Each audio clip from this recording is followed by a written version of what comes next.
Mən demişdim ki, fasilədən öncə pedaqoq olaraq elə Çinarə xanımdan soruşacağım ki, bayaq Elşən müəllim çox gözəl vurğuladı ki, artıq bu müəllimlərin uzun müddətli belə deyək, daha uzun saatlı təhsildə qalması, məktəbdə qalması ilə bağlı təbii ki, müəllimlər bunu heç cürə qəbul etmək istəmirlər. Pedaqoq olaraq sizin də fikriniz mənə maraqlıdır.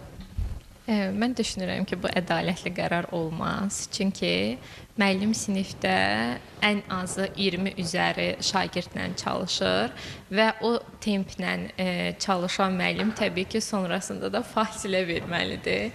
Nəzərə alsaq ki, biz yuxarı sinif müəllimləri sinifdən sinifə gedirlər, nə qədər yorulurlar və sahada görə daha uzun müddət məktəbdə qalırlar. Amma ibtidai sinif müəllimlərində ard-arda da və kiçik yaşlı uşaqlarla çalışırlar. Yəni, uzun saatla çalışmaq ədalətli qərar deyil, düşünürəm. Yəni, bu keyfiyyətə təsir eləməz deyirsiniz. Tam əksinə pis təsir edər keyfiyyətə. Müəllimlərin məktəbdə daha çox qalması keyfiyyətə daha pis təsir edər.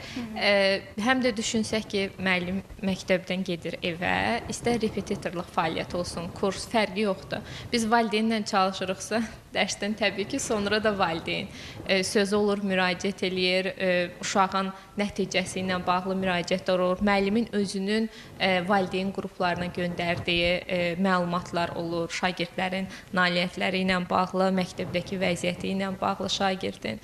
Yəni, biz belə deyək də, onsuz da məktəbdən sonra da çalışmış oluruq. Dərs keçdiyimiz müddətdən ekstra bir çalışma var orada. Ona görə elə tam sistem əslində çalışırıq.